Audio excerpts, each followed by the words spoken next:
Bonjour et content de vous retrouver. Je suis Brice Lembe et c'est une nouvelle opportunité qui nous est donnée de partager avec vous. Ça fait quelques semaines déjà que nous partageons sur la thématique de la grâce et pour être plus précis, une alliance qui exclut tout mérite.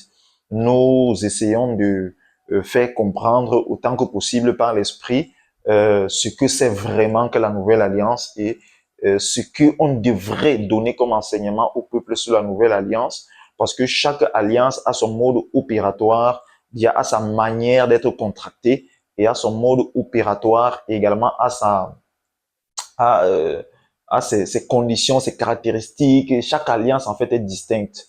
De manière générale, les alliances sont distinctes. Et quand je parle de chaque alliance distincte d'une autre, je parle ici de l'ancienne alliance et de la nouvelle alliance. C'est deux alliances qui sont distinctes. Donc, si tu ne comprends pas la distinction entre ces deux alliances, eh bien, tu continueras à vivre selon le système de l'ancienne alliance alors que tu es sous la nouvelle alliance. Et le fait aussi, c'est que ce sont les enseignements qui sont répandus qui encouragent cela parce que on continue à encadrer les chrétiens aujourd'hui, à enseigner les chrétiens aujourd'hui selon le système de l'ancienne alliance. Quand je parle du système de l'ancienne alliance, je parle des œuvres parce que l'ancienne alliance était une alliance d'œuvres. Par contre, la nouvelle alliance est une alliance de grâce. Et qui parle de grâce, parle de gratuité, qui parle de grâce, parle d'absence de mérite, qui parle de grâce, parle de faveur. Donc, si tu ne comprends pas ça, vraiment, comment ces deux alliances ont été contractées et comment ces deux alliances sont censées être vécues, je t'assure, ce sera très compliqué. Tu seras dans un mélange, comme pour beaucoup sont dans un mélange.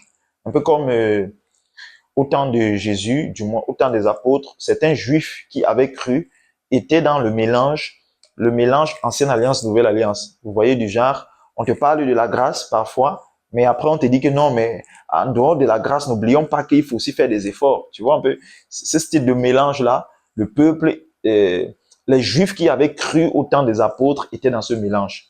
Paul a mené un combat à son temps et ce combat qu'il a mené était beaucoup plus contre ces juifs qui avaient cru et qui enseignaient le mélange. Qui enseignaient, c'est vrai, bon, avec Dieu, il y a la grâce, oui, mais, vous voyez le mais là?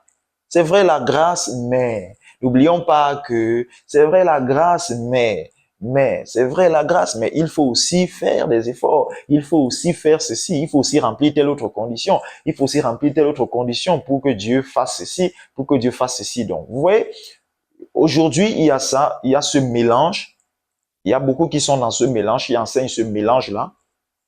C'est par incompréhension, en fait. C'est parce que on n'a pas encore vraiment reçu la révélation de ce que c'est que la grâce. Parce que quand tu reçois la révélation de ce que c'est que la grâce, tu ne peux pas enseigner le mélange. Vraiment, il n'y a pas de place pour le mélange. Certains appellent ça l'équilibre, mais en principe, nous sommes dans une alliance et non dans deux alliances. Il faut que ce soit clair. Nous sommes sous une alliance et non sous deux alliances au même moment. Donc, il n'est pas censé exister, c'est-à-dire un quelconque équilibre de la grâce et des œuvres. Non, il n'y a pas d'équilibre, il n'y en a pas. C'est ce que Paul, c'est l'une des raisons pour laquelle Paul disait un peu de levain fait lever toute la pâte. Il ne doit pas avoir d'équilibre. La grâce, c'est la grâce. Nous sommes sous la grâce, nous sommes sous la grâce. Il n'y a pas on ramène un peu des efforts, il faut faire un peu d'efforts pour pouvoir également s'en sortir avec Dieu en plus de la grâce. Non, non. C'est pourquoi celui qui avait reçu la révélation de la grâce était Paul. Les 12 n'avaient pas vraiment reçu la révélation de la grâce. Paul, c'est à lui que notre Père avait révélé l'œuvre achevée. Et c'est pourquoi il était même si souvent incompris, même des 12. Ouais, même des 12, Paul était si souvent incompris. Et aujourd'hui, nous allons donc poursuivre avec ce sujet afin que chacun d'entre nous puisse autant que possible avoir une meilleure représentation de la grâce pour pouvoir vivre pleinement cette grâce-là, vivre cette alliance, cette nouvelle alliance, vivre la relation avec Dieu selon les termes et de la nouvelle alliance. Et je crois que notre Père fera grâce à chacun d'entre nous pour que nous puissions comprendre ce qui sera dit aujourd'hui au travers de cette vidéo. Eh bien, aujourd'hui, nous allons euh, parler de trois alliances, de trois types d'alliances en fait. Du moins, nous allons aborder, nous allons parler de 3 alliances. Pour pouvoir comprendre la nouvelle alliance, nous allons parler de 3 alliances. Quand je parle de 3 alliances, je parle d'alliance entre Dieu et les hommes. Je parle d'alliance entre Dieu et les hommes. Je ne parle pas des alliances entre les hommes, non. Je parle d'alliance entre Dieu et les hommes. 3 grandes alliances entre Dieu et les hommes pour comprendre la nouvelle alliance. Donc, si tu veux, tu considères ça comme un titre. Les 3 grandes alliances qu'il faut étudier pour comprendre l'alliance entre Dieu et les hommes, pour comprendre la nouvelle alliance, en fait. Et parmi les 3 grandes alliances, parmi les 3 alliances que nous allons aborder aujourd'hui, il y a 2 qui sont identiques. Il y a 2 qui sont identiques. Nous allons ici parler de l'alliance abrahamique, c'est-à-dire de l'alliance entre Dieu et Abraham, du lien entre Dieu et Abraham. Nous allons ensuite évoluer et nous allons aborder l'ancienne alliance, l'alliance entre Dieu et tout le peuple d'Israël. Et ensuite, nous allons aborder la nouvelle alliance. Donc voilà les 3 alliances que nous allons aborder aujourd'hui. Et quand je dis aborder, qu'est-ce que nous aborderons au juste sur ces 3 alliances? Nous parlerons de quoi au juste sur ces 3 alliances? Eh bien, nous parlerons de comment ces 3 alliances ont été contractées. Donc, comment ces 3 alliances ont été contractées? Parce que la façon qu'une alliance est contractée détermine la façon que cette alliance est censée être vécue. Donc, nous allons aborder comment les 3 alliances ont été contractées pour comprendre comment chacune de ces alliances était censée être vécue du point de Dieu, du point de vue de Dieu, et comment chacune de ces alliances était censée être vécue du point de vue de l'homme, ou alors des hommes. Parce que si on parle d'alliance entre Dieu et les hommes, ça veut dire une partie contractante, c'est Dieu, et l'autre partie, ce sont les hommes, ou l'homme. Tu vois, dans le cas d'Abraham, c'était Dieu représentait une partie, et Abraham représentait l'autre partie. Maintenant, dans le cas de l'ancienne alliance, Dieu représentait une partie et tout le peuple d'Israël représentait l'autre partie. Dans le cas de la nouvelle alliance également, Dieu représente une partie et tout le peuple également représente l'autre partie. Donc, la façon que chacune de ces alliances a été contractée détermine comment chacune de ces alliances était censée être vécue du point de vue de Dieu et du point de vue des hommes. Ça veut dire du point de vue de chaque partie qui était en alliance. Déjà, je profite pour encourager chacun d'entre nous à visionner, à prendre cette série de la première vidéo jusqu'à la 3e vidéo pour pouvoir mieux comprendre. Une alliance qui exclut tout mérite. Et je pense que vous aurez une compréhension plus ou moins totale de ce sujet sur lequel nous partageons. Eh bien, pour commencer, nous allons parler bien sûr de l'alliance abrahamique, comment cette alliance a été contractée pour pouvoir comprendre. Nous allons partir de là parce que c'est par rapport à l'ancienne alliance et par rapport à la nouvelle alliance, l'alliance abrahamique est plus ancienne. Donc nous allons commencer par elle. C'est pourquoi nous allons aller dans Genèse chapitre 15. Nous irons dans Genèse chapitre 15. Nous allons lire le verset 9, du verset 9 au verset 10. Et ensuite, nous allons sauter, nous irons au verset 17 pour terminer avec le verset 18. Donc, Genèse chapitre 15, versets 9 et 10. Et ensuite, versets 17 et 18. Voici ce qui est écrit. Et l'Éternel lui dit, prends une génisse de 3 ans, une chèvre de 3 ans, un bélier de 3 ans, une tourterelle et une jeune colombe. Verset 10. Abraham prit tous ces animaux, les coupa par le milieu et mit chaque morceau l'un vis-à-vis de l'autre. Voici un animal. Imaginons, voici un animal. Eh bien, Abraham a coupé cet animal en 2. Donc, on peut dire, il a divisé cet animal en 2. Et il a posé une partie l'une en face de l'autre, de la sorte. Donc, voici une partie de l'animal et voici l'autre partie, l'une en face de l'autre. Et il a pris un autre animal. Il a pris un autre animal qu'il a divisé également en 2. Et il a déposé une partie là, en face de l'autre. Donc, du moins, en fait, Abraham disposait les animaux de manière à ce qu'il y ait une voie de passage entre les animaux disposés. Les animaux étaient disposés un morceau en face de l'autre. Et ainsi de suite, de manière à ce qu'il y ait une voie au milieu, une voie entre ces animaux, disposer un morceau en face de l'autre, une partie en face de l'autre, comme vous le voulez. Donc, au temps d'Abraham, lorsque deux personnes voulaient entrer en alliance, ils faisaient exactement ça, ils coupaient les animaux, ils disposaient comme ça. Et ensuite, la première personne passe au milieu des animaux et la deuxième personne passe au milieu des animaux. Lorsque la première personne passe, c'était une façon pour elle de dire « Je m'engage à faire tout ce que j'ai prévu faire à mon ami, à mon vis-à-vis, aussi longtemps que lui également, il remplira sa part de conditions. » C'est ce que ça voulait dire. Donc, c'était en quelque sorte une forme de signature du contrat d'alliance. Comme aujourd'hui, pour que deux personnes entrent en alliance, il faut un contrat rédigé en bonne et due forme et signé par les deux parties. Si une seule partie signe le contrat, eh bien, ce sera un contrat unilatéral et non bilatéral. Donc, de manière générale, les contrats sont bilatéraux, donc signés par les deux parties qui entrent en alliance. En principe, puisque ici, c'est Dieu qui voulait entrer en alliance avec Abraham, normalement, ce qui devait se passer, c'est que Dieu devait passer au milieu des animaux et Abraham également devait passer au niveau des animaux. Donc, Dieu, en passant au milieu des animaux, serait une façon pour Dieu de dire « Je m'engage à faire à Abraham tout ce que j'ai promis de lui faire s'il respecte également sa part de condition. » Et le fait pour Abraham de passer signifierait que Abraham dit « Ok, je m'engage de respecter ma part de condition pour que Dieu également puisse remplir sa part de condition. » Donc, en principe, c'est ce qui devait se passer. Mais est-ce que c'est ce qui s'est passé? Lisons la suite. Verset 17. Quand le soleil fut couché, il y eut une obscurité profonde, et voici, ce fut une fournaise fumante. Et des flammes passèrent entre les animaux partagés. On nous dit que ce sont des flammes qui sont passées entre ces animaux partagés. Donc, c'est une flamme, en fait, de feu qui est passé au milieu des animaux.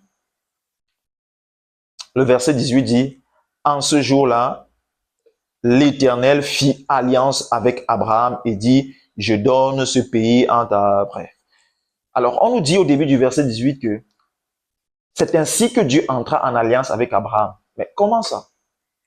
Normalement, Dieu était censé passer entre ces animaux et Abraham également. Mais comment ça se fait-il qu'on voit plutôt une flamme, un feu passer entre ces animaux? Et après, au verset 18, on nous dit que Dieu ainsi est entré en alliance avec Abraham. Mais non, qu'est-ce qui s'est passé? Si vous lisez, parce qu'on a sauté le verset 11, le verset 12, le verset 13, le verset 14, le verset 15, le verset 16. Donc, vous pourrez lire ces versets. Vous allez vous rendre compte que nulle part Abraham n'est passé entre ces animaux. Abraham n'est pas du tout passé entre ces animaux. Pas du tout. Pourtant, en principe, Abraham devait passer entre ces animaux. Mais Abraham n'est pas passé entre ces animaux. La seule chose qui est passée entre ces animaux, c'est un feu. Effectivement, ce feu représentait Dieu. Parce que d'après la Bible dit, Dieu, l'Éternel, est un feu dévorant. Et d'ailleurs, le début du verset 18 nous dit que en ce jour-là, l'Éternel fit alliance. Donc, en fait, c'est l'Éternel qui venait de passer. Le feu là, cette flamme qui est passée entre ces animaux, c'était Dieu. Maintenant, c'est étrange, c'est très étrange. Parce que, normalement, Dieu devait passer, et Abraham aussi. Est-ce que Dieu seul est passé entre les animaux? Abraham n'est pas passé entre les animaux. Donc, ici, on était dans un cas d'une alliance unilatérale. Ça veut dire une alliance inconditionnelle. Ça veut dire quoi? Dieu seul s'est porté garant de cette alliance. Dieu seul s'est engagé en faveur d'Abraham. Le fait pour Dieu de passer signifiait « Je m'engage à faire tout ce que j'ai promis de faire à Abraham et je ne lui demande pas de remplir une quelconque condition d'œuvre. » Pourquoi? Parce que Abraham n'est pas passé entre les animaux. Donc, ça veut dire en soi qu'Abraham n'avait pas de conditions à remplir pour que Dieu remplisse sa part de conditions. Donc, c'était une alliance unilatérale. Dieu s'était engagé en faveur d'Abraham, n'exigeant pas d'Abraham, c'était une condition préalable à remplir. Donc, ce qui fait en sorte que Abraham n'avait rien à faire pour provoquer la manifestation des promesses que Dieu avait faites.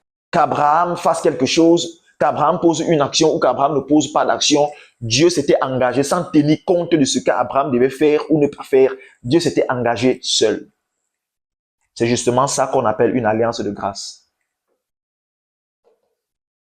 Oui, c'est ça la grâce. La grâce, faveur imméritée. Alliance inconditionnelle. Alliance unilatérale. Et on va vérifier ça plus tard. Lorsqu'on va évoluer dans la lecture de la Genèse, c'est-à-dire Genèse 16, Genèse et ainsi de suite, vous allez vous rendre compte que Abraham va coucher avec Agar et enfanter Ismaël. Et malgré qu'Abraham va enfanter Ismaël, c'est-à-dire, on peut dire en quelque sorte, Abraham va poser une action qu'il n'aurait pas dû poser. Abraham, en couchant avec Agar, c'était soi-disant pour amener Dieu, c'était soi-disant pour accomplir la promesse d'Isaac. Donc, malgré qu'Abraham va faire ça, Dieu a toujours donné Isaac. Et malgré que Sarah va émettre un rire d'incrédulité, malgré ça, Dieu va donner Isaac. Mais à la limite, c'est un peu comme si on se dit, mais comment Dieu a décidé de fermer les yeux sur les bêtises d'Abraham. Dieu a décidé de fermer les yeux sur l'incrédulité de Sarah. Pourquoi malgré l'incrédulité de Sarah, Dieu a toujours donné Isaac? Pourquoi malgré la bêtise d'Abraham de coucher avec Agar, Dieu a toujours donné Isaac? Eh bien, c'était tout à fait normal. Parce que Abraham, vis-à-vis de Dieu, était sous une alliance inconditionnelle. Était sous une alliance de grâce. C'est pourquoi Abraham pouvait faire de ses bêtises, mais Sarah pouvait faire preuve d'incrédulité. Mais malgré ça, Dieu donne Isaac. Malgré ça, Dieu donne Canaan. Malgré ça, Dieu accomplit en fait les promesses qu'il avait faites à Abraham. Parce que c'était une alliance de grâce, une alliance inconditionnelle. Dieu n'avait pas exigé d'Abraham certaines conditions qu'il devait remplir pour que lui, Dieu, il accomplisse les promesses. Non. Nous verrons même un Abraham qui va mentir. Nous savons que le mensonge, c'est un péché. On c'est vrai aussi que quelqu'un va dire, mais à l'époque, là, il n'y avait pas encore la conscience du péché. Mais bon, ce n'est pas parce qu'il n'y avait pas la conscience du péché que le péché n'était pas péché. Donc, on va voir Abraham qui va mentir, mais malgré ça, Dieu va toujours donner Isaac. Dieu va toujours donner Canaan. Mais c'est quoi? Or, aujourd'hui, on va te dire, eh bien, si tu ne te tiens pas droit, Dieu n'accomplira pas ce qu'il a prévu accomplir pour toi. Vous voyez? Quand on te dit déjà, il faut que tu te tiennes droit pour que Dieu accomplisse ce qu'il a prévu accomplir, on vient de conditionner l'accomplissement des œuvres de Dieu par le fait pour toi de te tenir droit. Vous voyez un peu? Alors, dans un pareil contexte, on n'est plus dans une alliance de grâce. On est dans une alliance d'œuvre. Parce que là, ce n'est plus une alliance inconditionnelle. Là, c'est une alliance bilatérale. L'homme doit remplir une condition pour que Dieu également remplisse sa part de condition. Mais dans le cas d'Abraham, vous allez vous rendre compte que tout ce que Dieu voulait, tout ce que Dieu attendait d'Abraham, c'est qu'Abraham lui fasse confiance. C'était tout. Aucune œuvre, aucune bonne attitude. Abraham n'avait aucune bonne attitude à adopter. Abraham n'avait aucune action particulière à poser pour que Dieu puisse accomplir ce qu'il avait promis accomplir. Tout ce qu'Abraham devait faire, c'est faire confiance. C'est-à-dire avoir foi en Dieu. Je préfère utiliser le mot faire confiance en Dieu parce que, vous savez, le mot foi même a ici souvent été mal expliqué. On a souvent trop compliqué l'explication de la foi. C'est faire confiance en Dieu.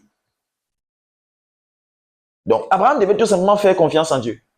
Et la foi n'est pas une œuvre. La foi est un état d'esprit. Donc, Abraham était sous une alliance inconditionnelle parce qu'il n'avait aucune œuvre qui devait au préalable poser pour pouvoir inciter Dieu à remplir sa part de condition vis-à-vis de lui. Abraham n'avait aucune œuvre à poser. Il avait juste un état d'esprit à adopter. C'est-à-dire, il devait faire confiance à Dieu. Et c'est pourquoi quand tu vas dans Romains chapitre 4, on va te dire, Abraham crut et sa foi lui fut imputée à justice. Il crut juste. Abraham, on n'a pas dit Abraham a fait quelque chose. Non, Abraham crut juste. C'était tout. C'est-à-dire, Abraham a fait confiance à Dieu. Alors, nous allons évoluer, nous allons parler de l'ancienne alliance. Comment l'ancienne alliance a été contractée, c'est-à-dire au temps de Moïse, comment est-ce que l'alliance entre Dieu et le peuple d'Israël, comment cette alliance-là a été contractée, et pour comprendre comment cette alliance devait être vécue par Dieu et en même temps par Israël, qui représentait les deux parties contractantes de l'ancienne alliance. Nous venons d'expliquer comment l'alliance abrahamique a été contractée et comment cette alliance devait être vécue et comment cette alliance a été vécue. Maintenant, nous allons évoluer, nous allons aller dans Exode chapitre 24, verset 6 et le verset 8. Le verset 6 et le verset 8. Il est dit ceci. Moïse prit la moitié du sang qu'il mit dans des bassins. Il prit la moitié du sang. Déjà, si vous lisez un peu en amont, eh bien, Moïse était descendu de la montagne avec les pierres de l'Alliance. C'est-à-dire, après avoir cassé les premières pierres, Moïse est remonté. Cette fois-ci, lui-même, il a rédigé sur les tablettes de pierre les commandements. Après, il est redescendu. Quand il est redescendu, il y a toute une cérémonie qui a été mise sur pied pour que l'ancienne alliance soit mise sur, pour que l'ancienne alliance soit mise en valeur. Donc, en fait, en principe, c'est dans Exode chapitre 24 que l'ancienne alliance commence. C'est vrai que, bon, ça, nous le savons déjà. Pour ceux qui ne le savent pas, la Bible n'a pas été bien découpée. En principe, l'ancienne alliance ne commence pas avec Genèse. Non, l'ancienne alliance commence avec Exode, plus précisément Exode 24, lorsque Moïse descend avec les tablettes de l'alliance et l'animal est sacrifié et ensuite le sang est managé comme il a été managé selon que nous allons lire tout à l'heure. Donc, Genèse, là, c'est pas Genèse et le début d'Exode, on n'est pas encore dans l'ancienne alliance. Et également, la nouvelle alliance commence après la mort de Jésus. La nouvelle alliance ne commence pas avec la venue de Jésus, non. Non. La venue de Jésus et tout, c'est encore l'ancienne alliance. C'est vrai, parfois on dit que c'est un moment intermédiaire entre les deux alliances, mais en principe, tout ça entre dans l'ancienne alliance. Pourquoi? Parce que le sacerdoce qui était en vigueur à l'époque de Jésus était encore le sacerdoce lévitique. Donc là, on est encore l'ancienne alliance. La nouvelle alliance commence avec la mort de Jésus parce que l'animal qui devait être sacrifié pour la mise en œuvre de la nouvelle alliance était Jésus. Donc c'est après la mort de Jésus que la nouvelle alliance prend effet. C'est important de comprendre ça. Et plus précisément le jour de la Pentecôte, parce qu'en fait, le Saint-Esprit vient en signe de confirmation de la mise en œuvre de la nouvelle alliance. Parce que la nouvelle alliance prend effet quand Jésus meurt. Parce que c'est le sang de Jésus-Christ qui est considéré comme l'encre avec laquelle le contrat de la nouvelle alliance a été signé.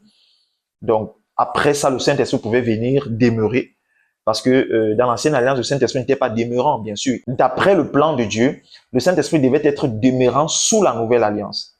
Et effectivement, le fait pour le Saint-Esprit de venir, je pense, 10 jours après la montée de Jésus-Christ au ciel, attestait effectivement que la nouvelle alliance avait pris effet lors de la mort de Jésus-Christ.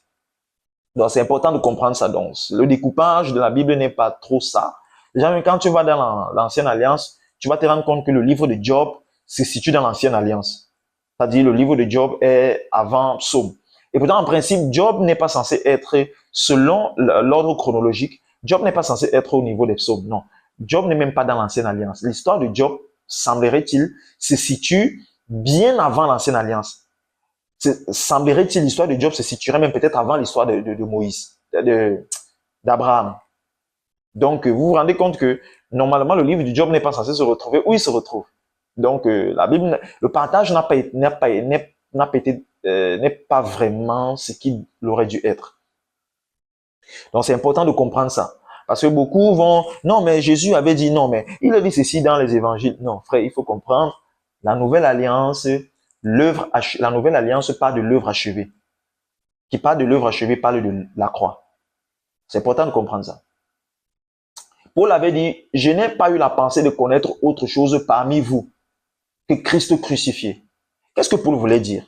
Paul voulait tout simplement dire que il n'avait pas donné son oreille à un autre message que le message de la croix. Ça veut dire le message de l'œuvre achevée, le message de la grâce.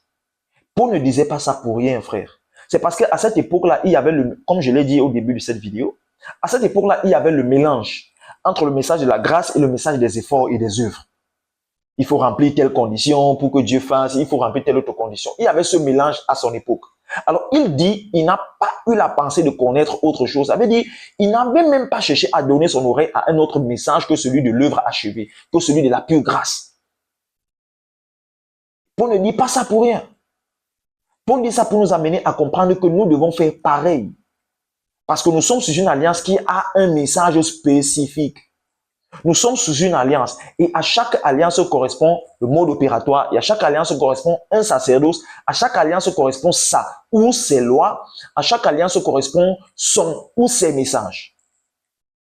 Chaque alliance est spécifique. Il n'y a pas, le mélange ne devrait pas être entre les deux. C'est pourquoi Jésus-Christ arrive, Jésus vient avec le message de le système, avec la pure grâce. Eh bien, Israël ne va pas comprendre ça. Parce que Israël est habitué aux efforts. Le peuple est habitué aux efforts, à mériter, à pousser Dieu à agir en leur faveur. Alors, ils ne vont pas accepter cette affaire de pure grâce-là. Et bien, Jésus va dire, ok, Jésus va se tourner vers les païens. Comme vous ne voulez pas, moi, je vais donner ça aux païens. Ceci, nous allons mieux l'expliquer lors d'une autre occasion. Vous comprenez que jusqu'à aujourd'hui, les hommes continuent à rejeter le système de la pure grâce. En fait, c'est par ignorance. Parce que vous savez, quand on parle, si vous regardez bien, si vous visionnez et vous prêtez bien attention à ces vidéos depuis que nous avons commencé, depuis la première vidéo, vous allez vous rendre compte que ces enseignements donnent l'impression que la relation avec Dieu est tellement facile, c'est tellement aisé que, non, c'est tellement bon, c'est tellement facile, c'est trop bon pour être vrai en fait. Quand on te dit que c'est une alliance inconditionnelle, vraiment c'est trop bon pour être vrai parce que l'homme est habitué aux efforts. Le monde a habitué l'homme aux efforts. L'ancienne alliance a habitué les hommes aux efforts pour mériter l'intervention de Dieu. Alors quand on te parle de la pure grâce, c'est tellement facile, c'est tout bon pour être vrai. Eh bien, c'est justement ça, mon frère. C'est justement pourquoi c'est appelé la bonne nouvelle. C'est ça le côté bon dans cette nouvelle. La facilité là, la gratuité là, la simplicité là, c'est ça. Le côté bonne nouvelle. C'est ça le côté bon dans cette nouvelle. Oui, mon frère, c'est justement pourquoi on appelle ça bonne nouvelle. C'est une bonne nouvelle par rapport au système de l'ancienne alliance. Parce que sous l'ancienne alliance, il fallait trop faire d'efforts pour s'en sortir avec Dieu. Il fallait remplir un tas de conditions pour pouvoir inciter Dieu à agir à ta faveur. Vraiment, tu parles de ça à quelqu'un, tu n'es pas en train de lui donner une bonne nouvelle. Tu es en train de lui compliquer la vie. Par contre, tu viens dire à quelqu'un que non, mon frère, désormais sous la nouvelle alliance, il n'y a pas de condition d'effort à remplir pour que Dieu te bénisse. D'ailleurs, avant même que tu n'apprennes à prier, avant même que tu n'apprennes à donner, avant même que tu n'apprennes à pratiquer la parole, Dieu t'avait déjà béni de toutes sortes de bénédictions seulement parce qu'il t'a mis en Christ. Ah! Tu vois, ça semble trop facile, trop bon. Ça semble trop bon pour être vrai. Et on n'est pas habitué à ça. L'homme est habitué aux efforts. L'homme est habitué à ce que la vie ne lui rendait pas la tâche facile. L'homme est habitué à mériter, à batailler. Alors, il n'accepte pas ça facilement. Le monde appelle ça la facilité. Vous voyez comment le mot que le monde a trouvé pour donner à ça, c'est le mot facilité. Que non, ça c'est la facilité. L'homme n'est pas habitué à la facilité. Il ne faut pas t'habituer à la facilité. Il faut t'habituer aux efforts. Le monde nous a habitués aux efforts. C'est justement pourquoi c'est appelé bonne nouvelle, mon frère. Le verset 8, nous reprenons le verset 6 d'Exode 24. Moïse prit la moitié du sang qu'il mit dans des bassins. Il prit la moitié du sang. Précision, la moitié du sang. Quand il est descendu avec les tablettes de pierre, eh bien, ils ont procédé au sacrifice. Et ensuite, ils ont prélevé le sang de l'animal sacrifié. Vous pourrez lire tout le chapitre 1 pour avoir pour mieux saisir l'histoire. Bien. Donc, ce sang a été divisé en deux parties et une partie a été répandue sur l'autel. Et l'autre moitié du sang a servi de faire quoi? Au verset 8 dit, Moïse prit le sang et il le répandit sur le peuple. Donc, l'autre partie du sang a été répandue sur le peuple. Il prend une partie du sang, on sacrifie l'animal, on prend une partie du sang, on répand sur l'autel, on prend l'autre partie du sang, on répand sur le peuple.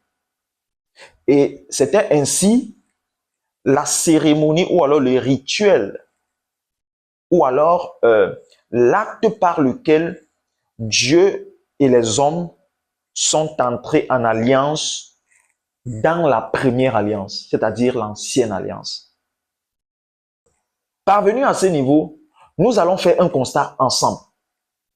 Ensemble, nous allons faire un constat. Dans le cas d'Abraham, c'est vrai, c'est Abraham qui coupe les animaux, qui dispose, mais Dieu seul passe entre les animaux. Ça veut dire que Dieu seul avait signé le contrat de l'ancienne alliance. Donc, c'était le contrat de l'alliance abrahamique, autant pour moi. Donc, c'était une alliance inconditionnelle.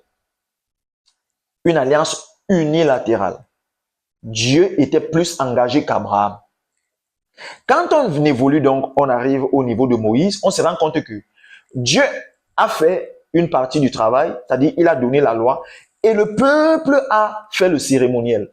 C'est-à-dire, c'est le peuple qui a apporté l'animal qu'il fallait sacrifier, c'est le peuple qui a sacrifié l'animal, c'est le peuple qui a manipulé le sang de l'animal, aspergé ici, aspergé là.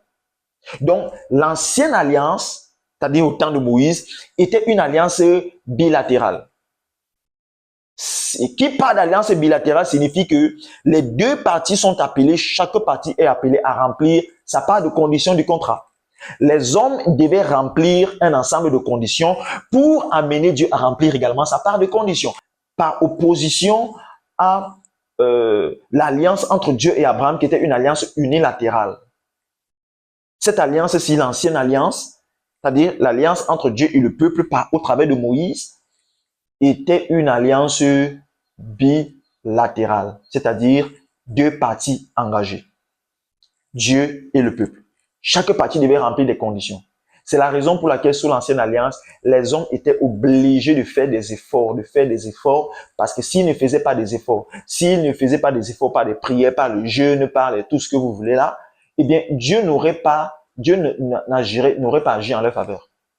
Ainsi, sous l'ancienne alliance, prier était une condition à remplir pour que Dieu agisse en ta faveur. Jeûner était une condition à remplir pour que Dieu agisse en ta faveur. Pratiquer les commandements était une condition à remplir pour que Dieu agisse en ta faveur. Oui, parce que c'était une alliance bilatérale. Chaque partie devait respecter sa part de contrat. Chaque partie devait remplir sa part de condition. Maintenant, lorsqu'on évolue, on vient sous la nouvelle alliance, le constat est différent. La remarque est différente. On se rend compte que pour que la nouvelle alliance, c'est-à-dire pour que la deuxième alliance, c'est-à-dire l'alliance sur laquelle nous sommes, pour que la nouvelle alliance soit mise sur pied, qu'est-ce qui s'est passé? C'est Dieu qui a amené l'animal qui devait être sacrifié. Cet animal, c'est Jésus. On est d'accord, n'est-ce pas? C'est Dieu qui a sacrifié lui-même cet animal. Ça veut dire c'est Dieu qui a tué lui-même cet animal. C'est-à-dire c'est Dieu qui a tué lui-même Jésus. D'ailleurs, Jésus-Christ lui-même l'avait dit. Ce n'est pas vous qui prenez ma vie, c'est moi qui la donne. Alléluia. Donc, c'est Dieu qui amène l'animal qui devait être sacrifié. Et c'est Dieu qui sacrifie encore cet animal. Et comme si ça ne suffisait pas, c'est encore Dieu lui-même qui prend le sang de cet animal-là et qui le manipule. La preuve, quand nous lisons dans Hébreux, chapitre 9, le verset 11 et le verset 12, regardez ce qui est écrit. Écoutez. Mais Christ est venu comme souverain sacrificateur des biens à venir. Il a traversé le tabernacle plus grand et plus parfait qui n'est pas construit de main d'homme, c'est-à-dire qui n'est pas de cette création. Ici, on parle du tabernacle céleste. Vous savez que si souvent, beaucoup de choses que Dieu a amené les hommes à créer sur terre n'étaient rien d'autre que des copies de ce qui existait dans la réalité invisible ou alors au ciel, si vous voulez. Donc, le tabernacle qui a été construit par Moïse était l'image du tabernacle céleste. Et ici, on nous dit plutôt que Jésus est entré une bonne fois pour toutes dans le lieu très saint, non avec le sang des boucs et des veaux, mais avec son propre sang. Donc, ça veut dire que pour que l'ancienne alliance soit mise sur pied, les hommes ont amené l'animal qui devait être sacrifié. Les hommes ont sacrifié l'animal et les hommes ont pris le sang. Ils sont allés avec dans le lieu très saint du tabernacle terrestre. Ils ont aspergé là-bas. Maintenant, dans le cas de la seconde alliance, pour que la seconde alliance soit mise sur pied, c'est Dieu qui a amené le sang de l'animal à sacrifier et non l'homme. Cet animal, c'était Jésus. C'est Dieu qui a sacrifié l'animal et non l'homme. C'est Dieu qui a tué Jésus. C'est encore lui-même qui a pris le sang, ce sang-là, et qui a amené dans le lieu très saint du tabernacle céleste. Donc là, la différence est claire. La différence est claire. La différence est claire. Dans le cas de l'ancienne alliance, l'ancienne grande alliance entre Dieu et les hommes, c'est-à-dire entre Dieu et Israël, ce sont les hommes qui ont rempli toute cette condition-là. Mais dans le cas de la seconde alliance, c'est Dieu qui a rempli toutes les conditions et l'homme était au repos. Oh frère, je ne sais pas si tu comprends. Donc ça veut dire que la nouvelle alliance est une alliance de la même nature que l'alliance abrahamique. Ça veut dire une alliance inconditionnelle parce que pour que la seconde alliance soit mise sur pied, Dieu n'a exigé de l'homme aucune condition d'œuvre. Or, pour que l'ancienne alliance soit mise sur pied, il fallait que l'homme fasse des œuvres. Ça veut dire qu'il fallait que l'homme apporte l'animal, qu'il sacrifie, qu'il fasse un ensemble de choses. Pourtant, pour que la seconde alliance soit mise sur pied, Dieu n'a rien exigé de l'homme. Dieu a fait tout seul. Et il a tout simplement fait entrer l'homme dans cette alliance. Donc, parmi les trois alliances que nous avons citées ici, les deux alliances qui sont de la même nature, l'alliance abrahamique et la nouvelle alliance. C'est des alliances inconditionnelles et des alliances unilatérales. La seule condition que Dieu exige que Dieu a exigé à Abraham, c'était la confiance, c'est-à-dire la foi. C'est la même condition que Dieu exigeait des convertis. Autant pour moi, la confiance en Dieu, c'est-à-dire la foi. Donc, sous la nouvelle alliance, la prière n'est plus une condition pour que Dieu te bénisse. Le jeûne n'est plus une condition pour que Dieu ouvre les portes. Aller même tout le temps à l'église n'est plus une condition pour fonctionner avec Dieu. Non. Même pratiquer la parole n'est pas une condition pour que Dieu te bénisse. Aïe, aïe, aïe, aïe, aïe, aïe, aïe. Je sais que j'ai touché un point sensible. T'inquiète pas, on va expliquer. Même pratiquer la parole n'est plus une condition pour que Dieu te bénisse. Pourquoi? Quand tu es en Christ, avant même que tu ne commences à pratiquer la parole, Dieu t'avait déjà béni. Et la manifestation de cette bénédiction ne répond pas au fait pour toi de trop pratiquer la parole. Non. On va expliquer. T'en fais pas, t'en fais pas, t'en fais pas. On va expliquer. Donc, les deux alliances sont inconditionnelles. C'est Dieu qui s'est engagé en faveur des hommes. Comme Dieu s'était engagé en faveur d'Abraham, dans la nouvelle alliance, sous la nouvelle alliance, Dieu également s'est engagé en faveur du peuple. Or, dans l'ancienne alliance, non, Dieu s'est engagé, le peuple aussi. Chaque partie devait respecter sa part de contrat. D'où les efforts du peuple, d'où les œuvres du peuple sous l'ancienne alliance. Or, sous la nouvelle alliance, Dieu s'est engagé seul. Et qu'est-ce qu'il nous dit? Croyez tout simplement. Croyez tout simplement. Un état d'esprit. Mais malheureusement, nous n'avons pas compris ça. Et qu'est-ce qui se passe? On continue à conditionner le fonctionnement avec Dieu sous la nouvelle alliance. Et pourtant, ce système était propre à l'Ancien Testament. Parce que c'est dans l'Ancien Testament que fonctionner avec Dieu était conditionné par un ensemble d'œuvres. Parce que le peuple devait faire quelque chose pour que Dieu fasse également. Or, sous la nouvelle alliance, le peuple n'est pas appelé à faire quelque chose pour que Dieu fasse. Non, mais le peuple est appelé à faire quoi? À adopter un état d'esprit. Lequel? La foi. La confiance en Dieu pour que Dieu agisse. C'est pourquoi il est écrit, le juste vivra par la foi, non par les œuvres. Certaines personnes ont pris ce verset et dit que non, ce verset veut dire que les hommes seront sauvés par la foi. Non, ça n'a rien à voir avec le salut. Ici, on nous dit que le juste vivra. Ça veut dire quelqu'un qui est déjà justifié, qui est déjà sauvé. Ce verset veut dire la relation entre le chrétien et Dieu sera conditionnée uniquement par la foi. C'est ce que ça veut dire. Et non par les œuvres. Tu as vu la prière dedans? Tu as vu la prière dedans? Le juste sera justifié par la prière. Le juste vivra par la prière. Hein? Le juste vivra par le jeûne. Le juste vivra par la pratique de la parole. Non, par la foi. Parce que nous sommes dans une alliance inconditionnelle dans laquelle la seule chose que Dieu demande aux convertis, c'est la foi, la confiance en lui pour pouvoir fonctionner avec Dieu. Il faut tout simplement lui faire confiance. Le juste vivra, celui qui est déjà justifié. Celui qui a déjà été justifié vivra par la foi. Ça veut dire fonctionnera avec Dieu par la foi et non par les œuvres. Mais tout à l'heure, j'ai dit, la prière, même pratiquer la parole ne sont plus une condition aujourd'hui pour que Dieu te bénisse, pour que Dieu ouvre les portes ou tout ce qu'on a l'habitude de citer. Non. Je sais que quand j'ai évoqué ça, une question est montée dans ton esprit. Hey, donc ça veut dire que sous la nouvelle alliance, on est libre de pécher alors. Sous la nouvelle alliance, on n'est pas obligé de prier. Parce qu'apparemment, Dieu ne nous bénit pas parce que nous prions. Dieu ne nous bénit pas parce que nous jeûnons. Dieu ne nous donne pas, ne nous protège pas parce que nous pratiquons sa parole. Dieu ne nous protège pas parce que nous jeûnons, parce que nous prions. Ah, ça veut dire que je suis libre de pécher alors. Je suis libre de ne pas prier. Je suis libre de ne pas jeûner. Je suis libre de ne rien faire de tout ça. Ok, expliquons. Expliquons ça pour comprendre. J'ai une fille. D'entrée de jeu, je n'ai pas besoin que ma fille fasse un ensemble de choses pour subvenir à ses besoins. Pas besoin.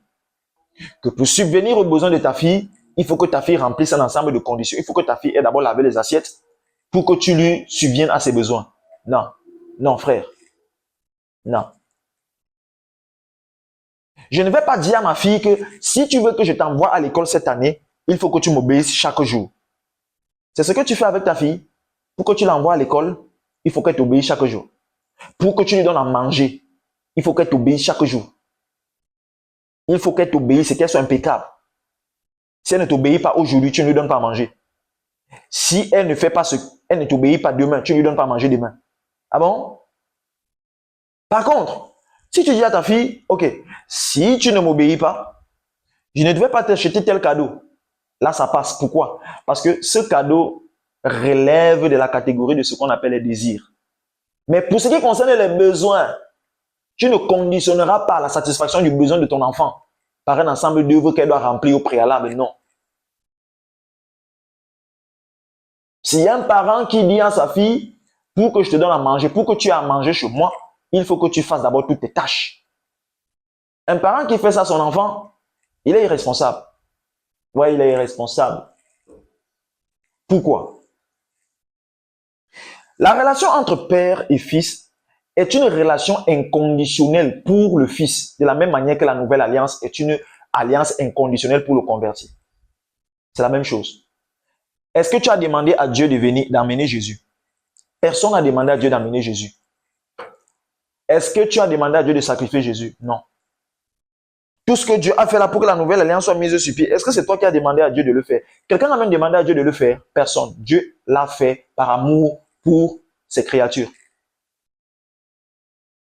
Alors, si nous n'avons pas provoqué la nouvelle alliance, pourquoi nous provoquerons l'intervention de Dieu étant déjà dans cette alliance? Ce qui a commencé par la gratuité se poursuit par la gratuité. C'est la même chose. Ta fille n'a pas demandé à naître. C'est toi. C'est toi qui as tout fait pour que ta fille vienne, pour que ta fille naisse. Elle n'a pas demandé à naître. Pour qu'une fois déjà née, tu lui demandes de remplir des conditions pour subvenir à ses besoins. Non. Tu l'as fait venir sur terre, tu dois subvenir à ses besoins. C'est ta responsabilité. Notre Père a mis sur pied cette alliance, nous ne lui avons rien demandé. Alors, c'est sa responsabilité de veiller à faire tout ce qu'il a promis nous faire sur cette alliance. C'est la même chose. C'est pourquoi c'est une alliance inconditionnelle. Il s'est engagé en notre faveur. Il s'est engagé vis-à-vis de nous. Alors, je reviens sur l'exemple de tout à l'heure. Donc, ma fille, pour que je subvienne à ses besoins, elle n'a pas besoin de remplir un ensemble de conditions préalables. Non. On est d'accord? Ok. Maintenant, imaginons donc qu'un jour, ma fille, elle se dit, ok, bon, puisque papa me donne, pas parce que je fais ci et je fais ça, pas parce que je lui obéis forcément, mais il me donne parce que je suis sa fille et parce qu'il est responsable de moi. Alors, je suis plus obligé d'obéir à papa. Je ne suis plus obligé même de parler à papa. Parce qu'en soi, prier, c'est parler à Dieu. Donc, je suis plus obligé de parler à papa. Vous voyez, si ma fille raisonne comme ça, là, qu'est-ce que tu diras d'elle? Que c'est une fille égoïste, n'est-ce pas? C'est une fille égoïste. Égoïste pourquoi?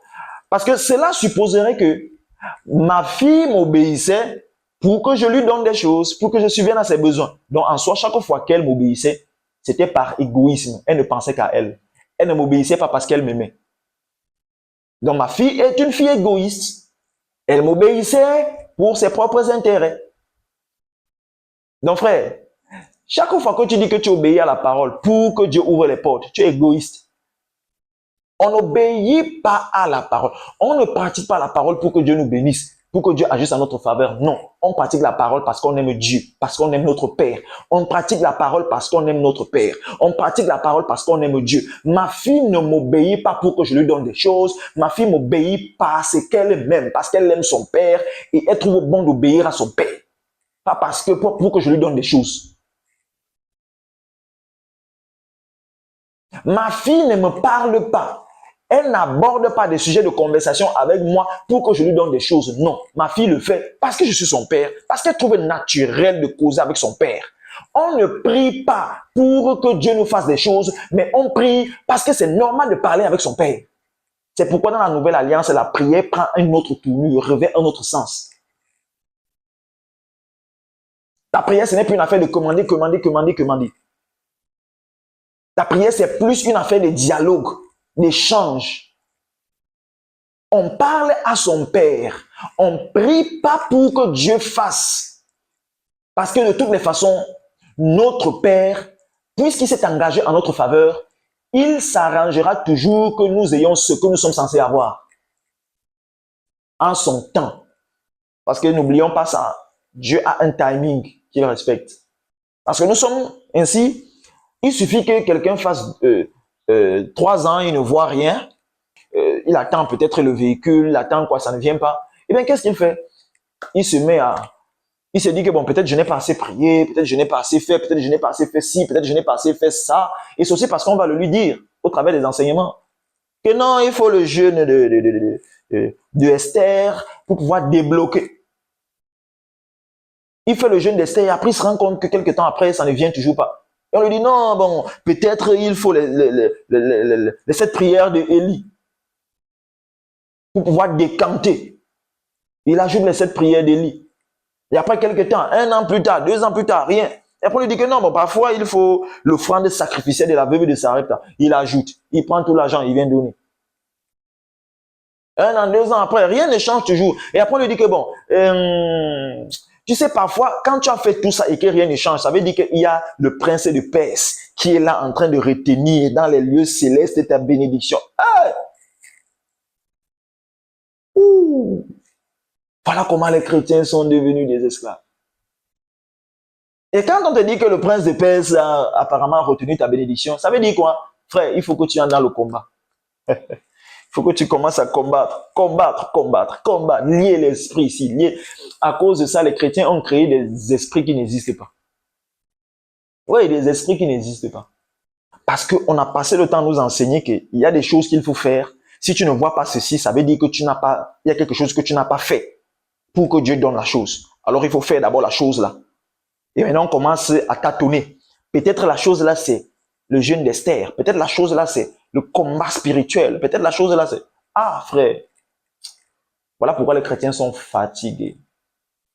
Beaucoup de chrétiens sont fatigués, épuisés. On a fait toutes ces choses et rien. Après, on quitte de l'église, là, on va dans une autre. Parce qu'on cherche la stratégie parfaite. On cherche là où on va nous dire la chose qu'il faut faire et ça résout le problème une bonne fois pour toutes. Mais malheureusement, quand on quitte de là, et l'église aussi pour aller dans l'autre, là-bas, on te donne une autre stratégie. Après, tu vas encore te donner encore une autre stratégie. C'est comme ça les chrétiens sont remplis de stratégies et ça devient un sujet de tâtonnement. Peut-être c'est ceci, peut-être c'est ça qu'il faut faire, peut-être c'est ça. Eh frère, nous sommes dans une alliance inconditionnelle. Une alliance inconditionnelle. Si ma fille dit qu'elle ne m'obéit plus, ça veut dire que ma fille était égoïste et ça veut dire que ma fille ne m'aime pas. Oui, ça veut dire que ma fille ne m'aime pas assez. Parce que ma fille est censée m'obéir pas pour que je lui donne ce dont elle a besoin, mais ma fille est censée m'obéir parce qu'elle m'aime, parce qu'elle aime son père, parce qu'elle trouve normal d'obéir à son père, parce qu'elle aime. On ne pratique pas la parole de Dieu pour que Dieu nous bénisse. Non. Pour que Dieu ouvre des portes. Non. Parce qu'on aime Dieu. Donc voilà, quand tu as compris comment ces trois alliances ont été contractées, l'alliance abrahamique, c'est Dieu en quelque sorte qui a signé cette alliance. Donc Dieu s'était engagé vis-à-vis d'Abraham. La première alliance ou l'ancienne alliance, au temps de Moïse, Dieu a donné la loi et le peuple a rempli le rituel. Donc c'était une alliance bilatérale. Le peuple devait remplir des conditions pour que Dieu puisse agir en sa faveur. Quand on évolue maintenant à la seconde alliance, on se rend compte que la nouvelle alliance, c'est Dieu qui a tout fait. Dieu a tout fait. Il a signé lui-même le contrat de la nouvelle alliance par le sang de Jésus-Christ. Donc, tout comme le cas de l'alliance abrahamique, la nouvelle alliance est une alliance unilatérale et non bilatérale. J'espère que tu as compris ça. Prends le temps de réécouter. Prends le temps également d'aller étudier ces différents textes et je sais que tu comprendras davantage. Au nom de Jésus, nous sommes bénis.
Take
plus.